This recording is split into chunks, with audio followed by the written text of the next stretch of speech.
¿Cómo se tritura o rebana una roca maciza?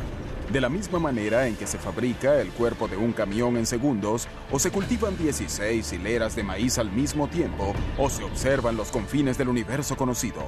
Se hace pensando en grande, muy en grande. Hoy, las máquinas más grandes del mundo en maravillas modernas.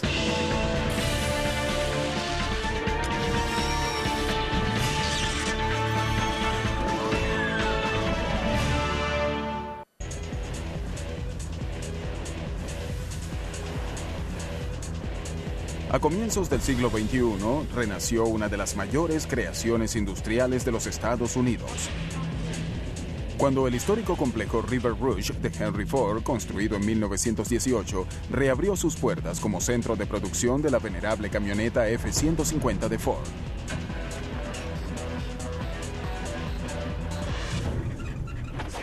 La F-150 es uno de los vehículos más importantes para la compañía automotriz Ford. La primera de ellas se fabricó en 1948.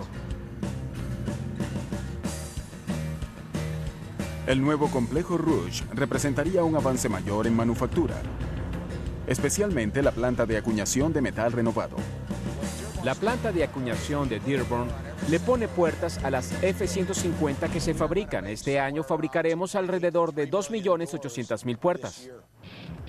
A fin de fabricar las puertas de la camioneta con la máxima eficiencia y precisión, Ford necesitaría una máquina revolucionaria y muy grande.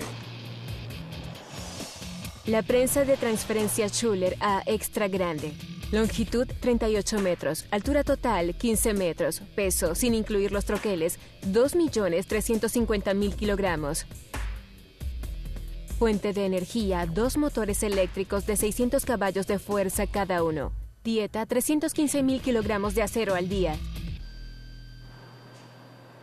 La prensa Schuller A, que ocupa todo este edificio, que a su vez está dentro de otro edificio, es una herramienta automática parecida a los tornos y prensas que se ven en cualquier tienda de máquinas. Son las máquinas que construyen máquinas, pero pocas se atreven a ser tan enormes como las Schuller. La prensa en sí pesa 2.600 toneladas. Esto equivale a 6 Boeing 747. Antes de poder instalar la prensa, tuvimos que meter 226 vigas en el lecho de roca a una profundidad de 34 metros.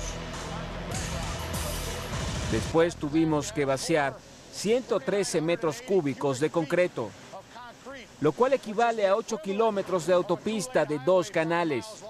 Una vez hecho esto, pudimos comenzar a instalar la prensa. El tamaño de la Schuller es la clave de su eficiencia. Hay 2 razones por las que esta máquina es tan grande. Primero, nos da la posibilidad de fabricar más de una pieza a la vez, es decir, con ella hacemos las puertas de la derecha y de la izquierda al mismo tiempo. Y segundo, se necesita ese tonelaje para moldear las partes. Por eso es tan enorme esta prensa. Estas láminas de acero, aún en blanco, están a punto de entrar a las fauces de la prensa. Aunque solo tienen 1 milímetro de espesor, son de acero sólido. Se necesita una fuerza tremenda para cambiar su forma permanentemente en cuestión de segundos. El poder de la máquina actúa en el momento en que la primera prensa, también llamada deslizadora, baja sobre la lámina en blanco y le imprime la forma de una puerta. En esta máquina en particular, la capacidad combinada de todas las prensas es de 5.300 toneladas. La primera prensa o deslizadora, por sí misma, es capaz de 2.250 toneladas. Es una gran fuerza la que se produce. En cada paso del proceso de fabricación, la lámina en blanco es sostenida entre 2 troqueles de 20.400 kilogramos cada uno que se unen para formar las láminas.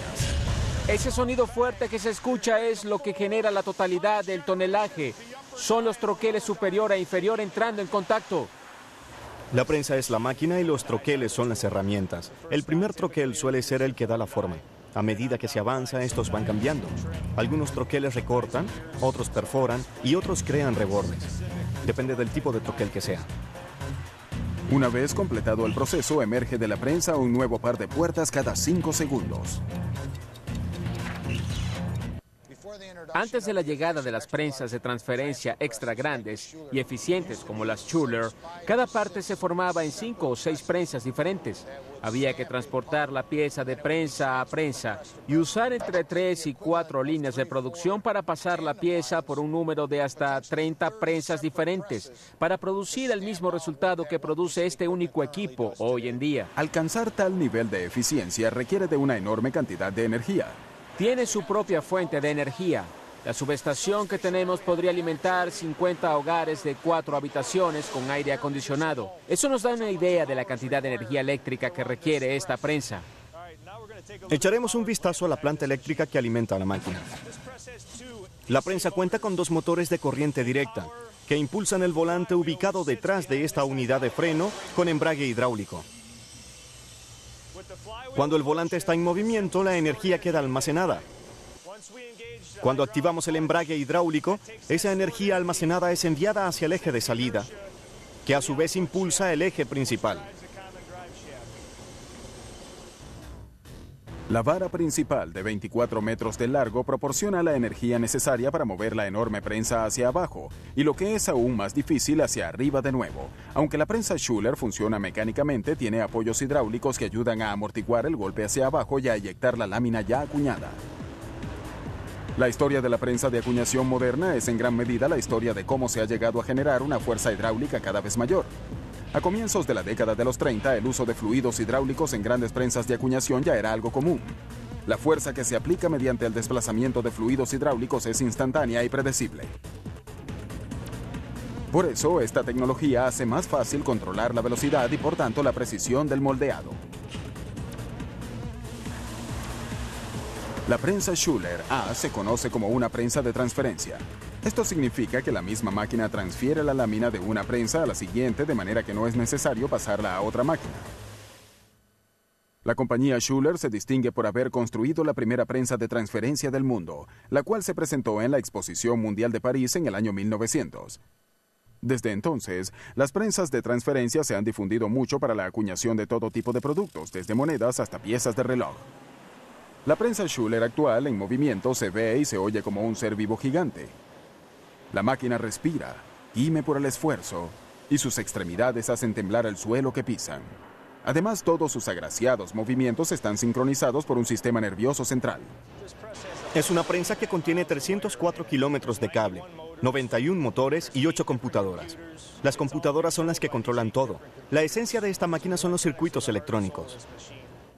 Esta fue la primera Schuler diseñada con alimentación electrónica. Esto quiere decir que los rieles de automatización se manejan por medio de computadoras. A pesar de su enorme tamaño, la prensa Schuler sigue siendo una máquina herramienta, y el rasgo más distintivo de cualquier máquina herramienta es la precisión. Las prensas individuales que hacen efectivamente el trabajo están graduadas a la proximidad de una 15 milésima de pulgada de izquierda a derecha y de una 12 milésima de pulgada de frente a parte posterior. Obviamente, para una prensa de ese tamaño, la tolerancia de error es muy baja. Como sucede con todas las máquinas de este tamaño y nivel de sofisticación, la prensa Schuler A requiere de un equipo de mantenimiento de primera y de un operador altamente calificado. El operador juega un papel clave. Es él quien monitorea constantemente los niveles de presión, los niveles de aceite, los parámetros de tonelaje y demás aspectos que influyen directamente en la calidad del producto. Básicamente es el piloto de la prensa. La presión del aire, el medidor de tonelaje, el ajuste de amortiguación, que las prensas individuales estén funcionando con los parámetros correctos y que estemos moldeando la pieza correcta. Son cosas de esa naturaleza. Ahora estamos trabajando con 12 golpes y medio. Podríamos trabajar con 13, pero eso sería sobrecargar la máquina. Hasta 6 veces al día, el operador y su equipo supervisan el cambio de troqueles, que es crítico. Deben colocar cada troquel de 41.000 kilogramos en su posición en un lapso de 10 minutos. Tenemos 9 grupos de troqueles diferentes para fabricar una serie de puertas. Tenemos puertas traseras, delanteras y puertas grandes, puertas más chicas, puertas de cabina especial y de cabina regular. Aquí fabricamos y fletamos más de 5.000 puertas al día en un solo turno. En realidad son 10.000 puertas porque se hacen de a 2. Las puertas terminadas en la planta de acuñación de Dearborn se transportan rápidamente a la planta de ensamblaje, donde se unen al marco de cada camioneta. La verdad es que nosotros hacemos las puertas y 5 horas más tarde, estas están siendo colocadas sobre carrocerías para construir camionetas. Parece apropiado que este tipo de fabricación vertical haya regresado al histórico centro Rouge.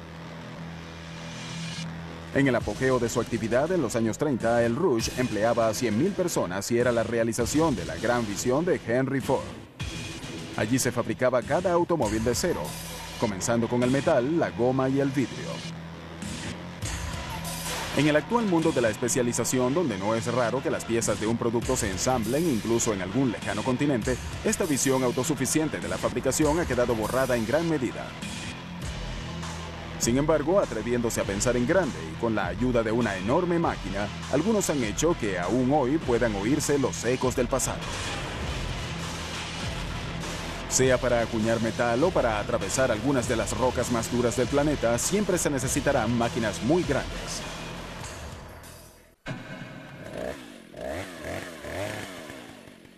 La sierra eléctrica. Un concepto maravillosamente simple y eficiente. Un motor de gasolina de 2 tiempos impulsa una cadena armada con afilados dientes metálicos. Una sierra eléctrica de 46 centímetros con 3 caballos de fuerza podrá cortar fácilmente toda la madera que se quiera sin requerir mucho esfuerzo. ¿Podría un concepto similar funcionar para cortar un material mucho más duro, como un lecho de roca? ¿Cómo sería una máquina tal? Es así.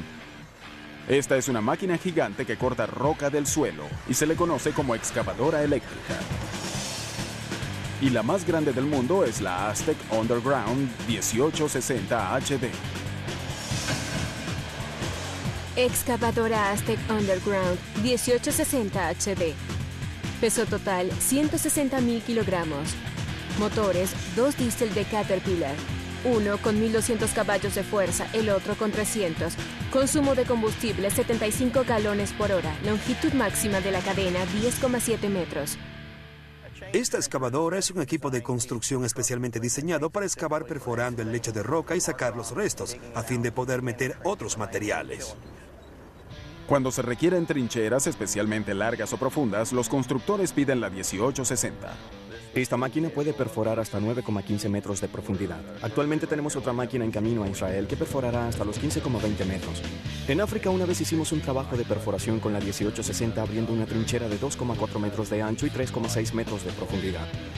Para una tubería de gas de 1,83 metros que atraviesa todo Marruecos. Tardamos 1 año y medio en hacer ese trabajo. Solo hay 9 excavadoras 1860 en todo el mundo. Por lo general, las personas recuerdan cuándo fue que vieron una por primera vez. Al ver una de estas máquinas en funcionamiento perforando el lecho de roca, la persona puede sentir la tierra vibrando bajo sus pies a medida que se va abriendo. Tiembla mucho, la máquina usa 2 motores principales, así que produce mucha vibración, y como está sacando tierra, se mueve aún más. 6 de las 9 1860 que hay en el mundo son propiedad de H.L. Chapman Pipeline Construction, en Texas, donde el lecho de roca comienza apenas unos centímetros por debajo de la superficie en casi todo el estado. Es sin dudas un trabajo para una de las máquinas más grandes del mundo. No es difícil ubicar el aspecto de negocios de esta excavadora. Algo menos obvio es que el eje excavador se encuentra en la parte posterior de la misma. El mero peso de la parte delantera, que incluye motores, bandas de rodadura y un tanque de gasolina gigantes, ayuda en la tarea de excavación. Así se obtiene penetración y producción. En estas máquinas, el peso y los caballos de fuerza equivalen a producción. El Caterpillar 3512 con 1.200 caballos de fuerza es el más grande de los 2 motores y se dedica exclusivamente a impulsar la excavadora, que no es hidráulica sino mecánica. Es muy importante llevar toda la energía al suelo, y podemos hacer eso mucho más eficientemente usando el sistema de impulso mecánico. Otro motor de 300 caballos de fuerza impulsa las bandas de rodadura hidráulicas, las cuales desplazan esta poderosa máquina a velocidades de hasta 1,5 kilómetros por hora aproximadamente. Sí, es una máquina que se desplaza muy lento, y cuando se está acabando una trinchera, esa velocidad puede llegar a oscilar entre 60 a 90 centímetros por minuto y 3 a 4,5 metros por minuto. El sistema de rodadura está diseñado más bien en función de generar momento de torsión y de arrastre. El segundo motor impulsa también diversos dispositivos hidráulicos. Básicamente controlamos la velocidad y la rotación de la correa transportadora. También controlamos el eje de perforación, su ascenso y descenso. y controlamos las bandas de rodadura. Además, por supuesto, dirigimos el corazón de la máquina, que es la vara central, a donde se conecta el eje que perfora la roca como tal. Para quienes estén familiarizados con la sierra eléctrica, este es básicamente el tornillo que se utiliza para ajustar la cadena de la sierra. Sin embargo, nuestro eje es significativamente más grande que el de una sierra eléctrica normal. Debido al peso extra, usamos cilindros engrasados de 1/8 de pulgada a cada lado del eje. Al aplicar presión, el eje se va deslizando hacia afuera. Luego colocamos varias cuñas para mantener fija esa distancia. A pesar de su impactante parecido a una sierra eléctrica, en realidad no es exacto llamar a estas máquinas sierras eléctricas gigantes. Estas excavadoras de zanjas o trincheras son una clase de máquina altamente especializada y sumamente precisa, comenzando por la cadena de aserrada. Sus dientes de acero de carburo están colocados de manera que rompan al máximo la superficie de la roca. Este es nuestro patrón estándar en B. Todas nuestras máquinas lo tienen. Este que ven aquí es el primer diente que hace impacto y rompe la roca. Hace una hendidura en la roca. Luego entra el segundo diente y golpea aquí. Así, esta pequeña área que ven aquí se partirá y convertirá en un fragmento. Los dientes se afilan solos, es decir, siempre tienen punta, lo cual contribuye a la longevidad del diente y a mantener el costo bajo para quien alquila la máquina. El patrón estable de impacto, que es como una sucesión infinita de golpes rápidos, va rompiendo la roca. Idealmente también va produciendo fragmentos relativamente grandes que luego podrán ser utilizados para recubrir las paredes de la trinchera. Este es el tamaño típico para las trincheras pequeñas, y este es el tamaño de fragmentos que nos interesa porque implican producción. La precisión también es indispensable a la hora de controlar la ruta de la excavadora. Sin este control, una máquina tan grande como esta podría producir desastres, ya que muchas veces opera sobre suelos sensibles. Puede haber tuberías de gas o agua ya instaladas en ese mismo suelo. A veces el contratista debe volver a instalar tuberías en el mismo lugar por donde hemos pasado, pero esta vez con menos espacio, quizá con apenas medio metro entre las tuberías de gas y los cableados. Un sistema de posicionamiento guiado por láser dirige al operador a medida que va rompiendo la roca, manteniendo el nivel de la excavadora y el curso de la misma sobre una línea totalmente recta. Hay un poste encima del eje y un receptor en el interior de la cabina. Esto me permite saber si estoy por encima o por debajo. Se ven 3 luces. La verde quiere decir que estoy justamente donde debo estar. Luego hay 2 luces amarillas, una abajo y otra arriba, que indican que estoy a medio centímetro de donde debería. La precisión del 1860 también hace más seguro el serio trabajo de cortar la roca. Esta zanja soportada por los lados tiene estas paredes cuadradas gracias a la capacidad de la misma excavadora. Así es más segura, pues impide que al personal que vaya a trabajar allí dentro le caigan piedras sobre la cabeza. Eso duele. Estas excavadoras encajan perfectamente en tejas donde todo es, como dicen, más grande. Sin embargo, estas máquinas y los hombres que las mantienen viajan por todo el mundo. Tenemos excavadoras en el Medio Oriente, Europa y en casi todo el mundo. Siempre que haya roca que excavar, tendremos una máquina para el trabajo. Claro que sí. Pero hace falta más de un tipo de máquina para manipular la roca a nuestro antojo. Y a veces la queremos triturada. La Tierra está hecha literalmente de roca. También lo está gran parte de la civilización.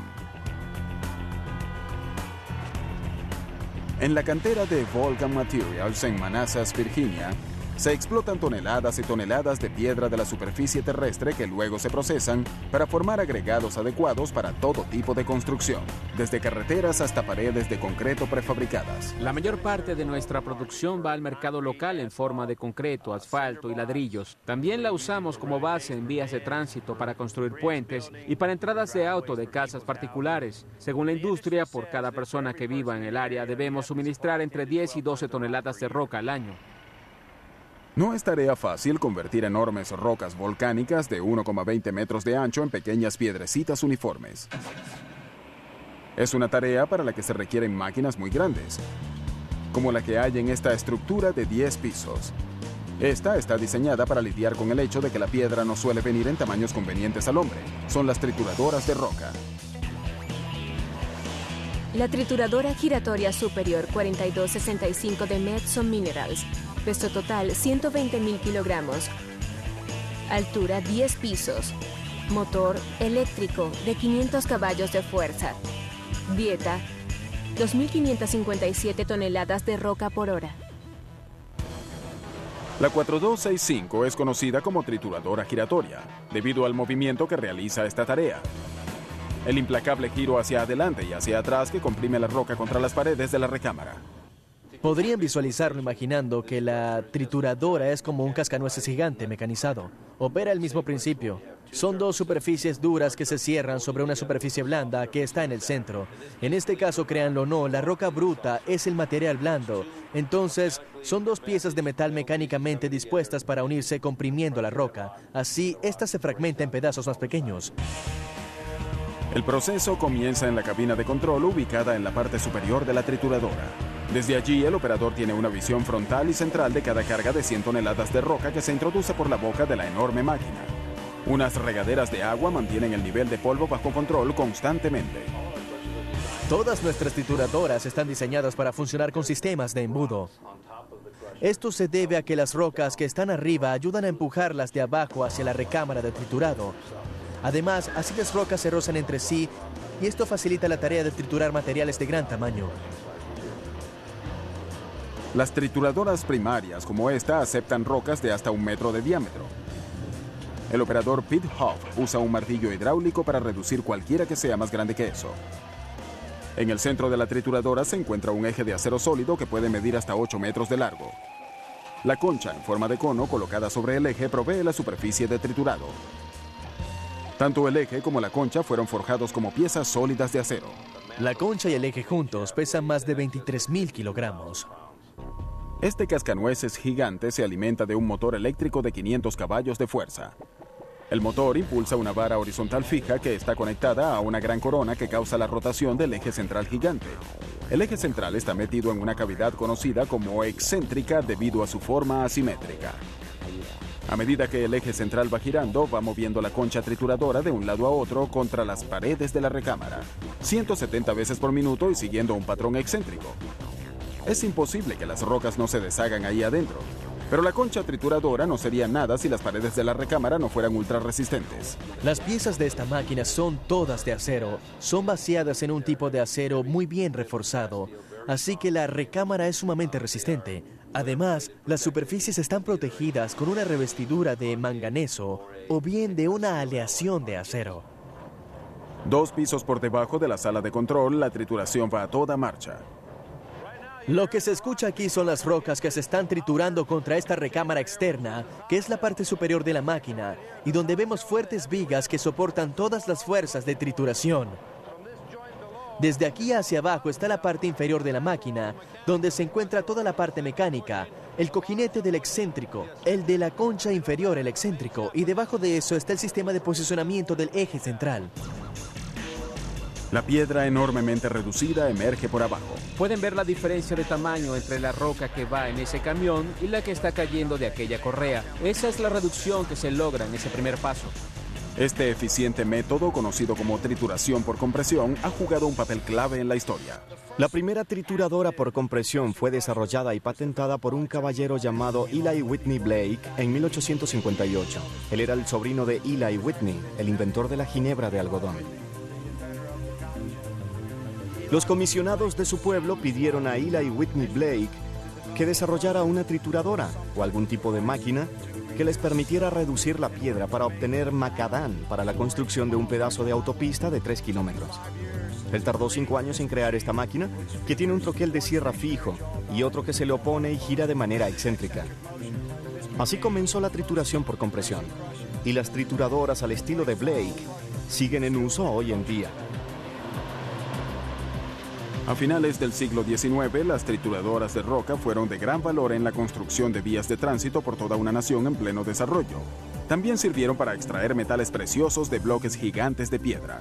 El legendario Comstock Lode de Nevada extrajo riquezas a una velocidad sin precedentes gracias a una trituradora mecánica. Entre 1920 y 1930 se hizo una innovación importante a las máquinas de trituración gigantes con el modelo Simmons o trituradora de cono. A diferencia de las trituradoras giratorias tradicionales, el eje central de este tipo no está soportado desde arriba. Esto le da al metal de trituración más libertad de movimiento y el doble de proyección en la horizontal.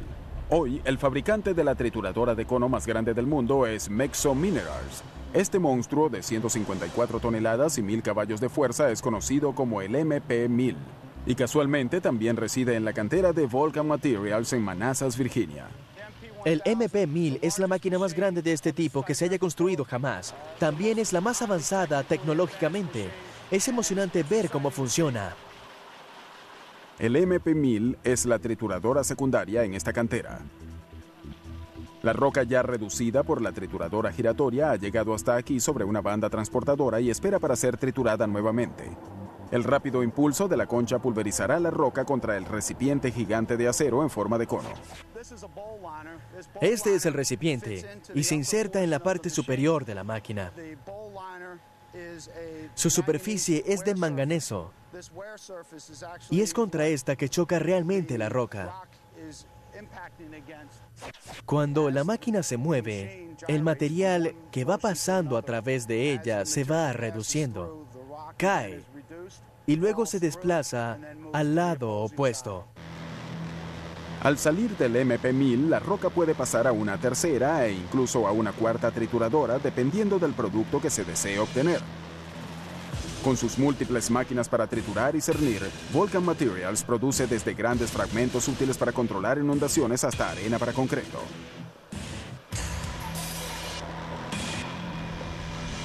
La piedra triturada resulta de la fuerza y la precisión. Y esta es una combinación que funciona también en la granja. Prepárense para una cosecha de alta tecnología con la cosechadora más grande del mundo.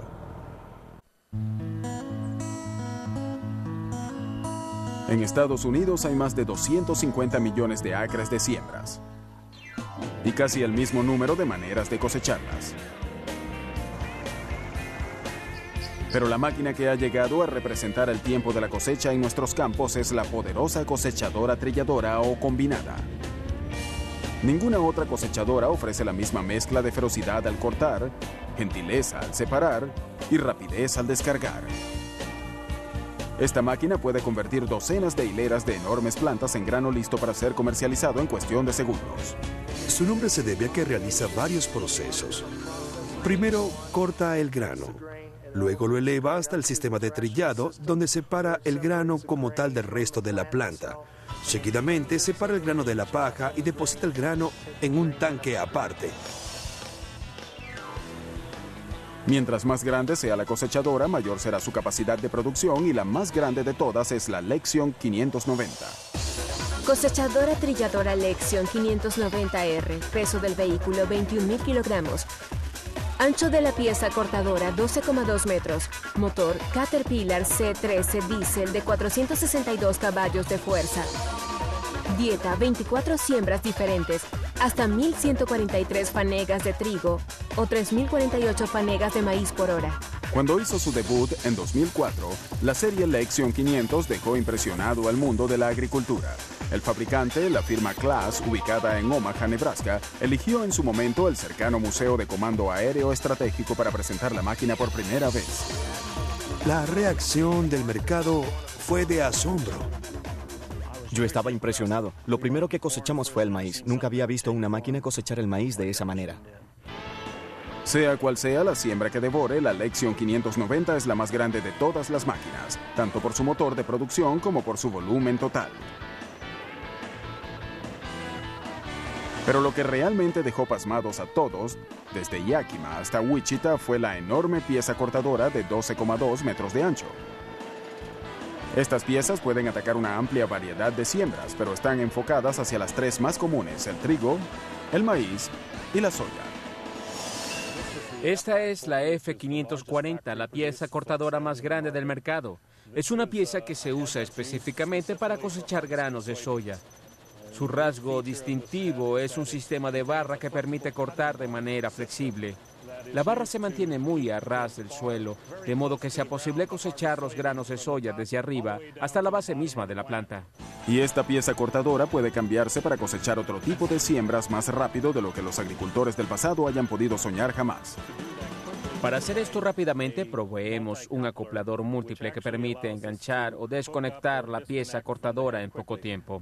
Aquí están todas las funciones hidráulicas y eléctricas necesarias para operar esta pieza. Así que el trabajador podrá pasar de la soya al maíz, por ejemplo, en apenas unos minutos. Las cosechadoras trilladoras o combinadas han avanzado mucho desde que aparecieron las primeras versiones tiradas por caballos cerca de 1830. Estas máquinas fueron las primeras en combinar el nuevo cosechador mecánico de Cyrus McCormick con las tradicionales máquinas trilladoras. Las combinadas aladas por caballos, algunas de las cuales usaban hasta 16 de estos, duraron hasta bien entrado el siglo XX junto con algunas máquinas de vapor. El motor de combustión interno hizo populares las combinadas impulsadas por tractores para la década de los 20. La combinada autopropulsada moderna alcanzó su madurez en la década de los 50, pero entonces solo comenzaba a hacerse grande. Sí, a mediados de los 50 se manejaban cosechadoras de 2 hileras probablemente. Ahora manejamos cosechadoras de 16 hileras. El área en la que se han visto las mejoras, desarrollo y evolución reales ha sido en la capacidad de cosechar. Hoy en día la capacidad de estas máquinas en ese sentido es fenomenal. Las mejoras en los controles hidráulicos, eléctricos y cibernéticos han llevado a un desempeño más alto en el aspecto que más cuenta en una combinada, en el sistema de trillado. El proceso de trillado es el acto de separar los granos de los tallos. A medida que la vamos cosechando, la planta entra a la máquina con sus semillas. Cuando decimos la palabra trillar, nos referimos al acto de separar las semillas del cuerpo de la planta. El sistema de separación giratorio que tenemos es lo que nos separa el grano de la paja. Después de un trillado inicial, la acción centrífuga del rotor hace pasar al grano hacia abajo, alejándolo de la paja. Esta pasa a la parte posterior por medio de una correa transportadora. Todas las funciones del 590 dependen de un motor de 462 caballos de fuerza. En este negocio se entiende bien el significado de caballos de fuerza. Y la combinada más grande del mundo tiene mucha. Sin embargo, la fuerza de esos 462 caballos se distribuye de tal manera que la máquina resulta ser una fábrica sobre ruedas. El motor diésel como tal, aunque es grande, está sobre un sistema mucho más grande de cilindros hidráulicos y bandas mecánicas. Así que del motor sacamos una bomba hidrostática que impulsa la transmisión de suelo y genera otras transmisiones para el sistema de trillado, el sistema de separación y el sistema de limpieza. Y cada uno de estos sistemas tiene una transmisión aparte. La lógica nos dice que la pieza cortadora más grande y potente requiere del tanque de grano más grande del mundo, capaz de contener hasta 229 fanegas de producto. Para los que no saben de agricultura, eso equivale a 9.000 kilogramos de grano. Pero dada la velocidad con que cosecha la 590, incluso un tanque tan grande como ese puede llenarse en apenas 5 minutos. De ahí que se tenga también el sistema de descarga más largo y potente del mundo. Usualmente descargamos a medida que cosechamos, nunca paramos. Luego enviamos 4 camiones con el producto desde el campo hasta el elevador. Descargamos 2 fanegas por segundo. Quiere decir que podemos descargar un tanque de 229 fanegas en menos de 2 minutos. Mientras se cosecha la siembra, el residuo se muele y se esparce.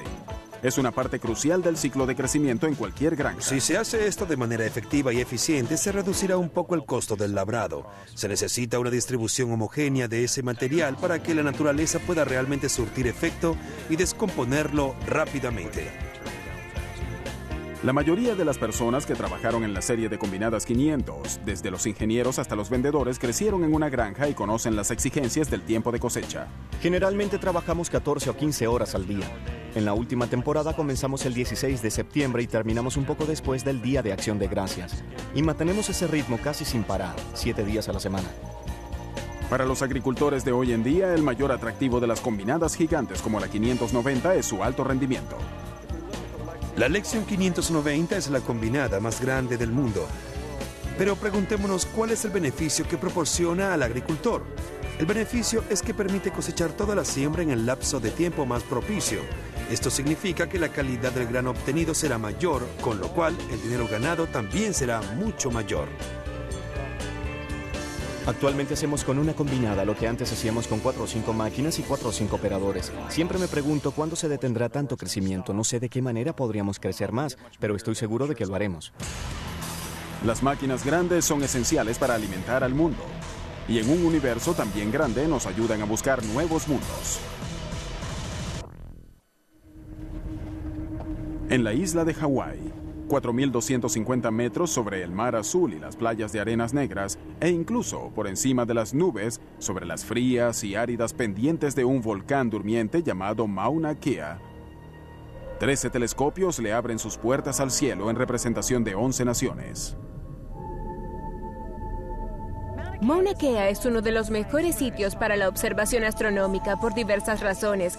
Como ven, estamos a unos 4.250 metros sobre el nivel del mar. Es decir, estamos sobre la capa de inversión térmica, lo cual nos da un propicio aire fino. El nivel de oxígeno aquí es alrededor del 40% del que habría al nivel del mar. Como estamos en medio del Océano Pacífico, es un lugar muy oscuro. También es muy seco, el nivel de humedad es muy bajo. Y dado que el vapor de agua tiende a desviar y reflejar la luz, lo mejor para la observación astronómica es que el sitio sea seco. Aquí arriba, un par de telescopios gigantes son sin duda reyes de la montaña. Pertenecen a la Universidad de California y a Caltech, y son operados por su personal conformando el Observatorio Keck. Son los 2 telescopios ópticos e infrarrojos más grandes del mundo. El Observatorio Keck capturó luz por primera vez en 1993. Peso en movimiento de cada telescopio, 298 toneladas. Altura de las cúpulas, 31 metros. Diámetro de cada espejo primario, 10 metros. Objeto más distante divisado, una galaxia ubicada a 13.000 millones de años luz de la Tierra. Aunque los telescopios del Observatorio Keck son grandes en muchos aspectos, lo más importante es el tamaño del espejo primario de cada uno. Desde el siglo XVII, los telescopios han usado lentes o espejos para capturar la luz del espacio exterior. Los telescopios que usan espejos, conocidos como reflectores, recogen la luz distante en el espejo primario. Luego esta rebota y se refleja en espejos secundarios y terciarios mucho más pequeños, donde se enfoca y proyecta hacia instrumentos de observación. Cuando de espejos primarios se trata, mientras más grande, mejor. La idea de construir telescopios cada vez más grandes es crear recipientes de luz cada vez más grandes. De lo que se trata es de capturar el mayor número posible de fotones. Antes de los Keck, el tamaño de los espejos ópticos había parecido llegar a un límite. El espejo del Hale, de 4,88 metros de diámetro en el Observatorio Palomar de California, había sido el más grande durante 3 décadas, hasta que la Unión Soviética logró fabricar uno de 6,10 metros para su telescopio BTA-6. Existe un límite práctico al tamaño de un espejo primario. Los contenedores de flete tienen una capacidad limitada a 8,2 metros de diámetro. Y hay que tomar en cuenta si se va a pasar por debajo de un puente. De modo que hay un límite relacionado con la ingeniería civil que mantuvo el diámetro de los telescopios en unos 8 metros. En la década de los 80 emergió un concepto radical de un equipo de científicos de la Universidad de California liderados por Jerry Nelson. Estos propusieron un reflector mosaico, compuesto de 36 espejos hexagonales que funcionarían conjuntamente con tal precisión que equivaldrían a un solo espejo gigante. Los telescopios Keck representan un cambio de paradigma en la fabricación de telescopios porque no están limitados por el tamaño de la pieza de vidrio. Se dieron cuenta de que podían usar muchos espejos más pequeños para fabricar un gran telescopio y luego usar la computación para controlar la superficie y hacer que se comportara como un único espejo. El concepto debía ser probado. ¿Cómo podría el espejo óptico más grande del mundo lograr el enorme grado de precisión requerido por la astronomía? La respuesta está debajo de la brillante superficie de aluminio de cada segmento de espejo. Se trata de un sistema de control activo. Este es uno de los segmentos del telescopio Keck. Está hecho de un material cerámico llamado cerodur. El cerodur es un compuesto especial que no permite que el segmento se contraiga o se expanda con el calor. Una vez quitado el aluminio, podemos ver los impulsores. Estos irán moviendo el segmento para darle su posición exacta. Los 108 impulsores, 3 por segmento, mueven el vidrio hasta 2 veces por segundo, ajustando constantemente en base a las diminutas deformaciones que causan en la superficie del espejo la rotación de la Tierra, los cambios de temperatura externa e incluso el viento. Un total de 168 sensores, ubicados sobre los bordes de cada segmento, reportan los cambios de posición a una computadora central que, a su vez, envía comandos a los impulsores. Todo esto ocurre en un instante. El espejo primario, que pesa 16 toneladas, está apoyado en un enorme marco de acero. Sin embargo, el telescopio entero, que pesa casi 300 toneladas, está diseñado para reaccionar al más leve movimiento. A medida que el telescopio rastrea objetos en el cielo nocturno, va girando sobre un cojinete de aceite, así que no influye ninguna vibración mecánica. Si se quitara el seguro, podrías mover esta estructura de 300 toneladas con un solo empujón de mano. Lo irónico es que los cientos de toneladas de acero están en última instancia soportando una capa de aluminio reflectante cuyo espesor es de menos de 1/1000ª de pulgada. El espejo segmentado ha resultado ser un triunfo. En un futuro, incluso los telescopios espaciales serán muchas veces segmentados. Si se quisiera poner un telescopio de gran escala en el espacio, no habrá que enviar un pedazo enorme de vidrio. Bastará con enviar una serie de pedazos pequeños y luego hacer el ensamblaje en órbita. Así que la idea para la próxima generación, lo que se conoce como el telescopio espacial James Webb, es usar un diseño segmentado similar al de los 36 segmentos del Keck para fabricar un telescopio en el espacio cuya capacidad sobrepase la del actual telescopio espacial Hubble. Cae la noche en el observatorio Keck. Las compuertas se abren como párpados gigantes y los telescopios se ponen a mirar el cielo.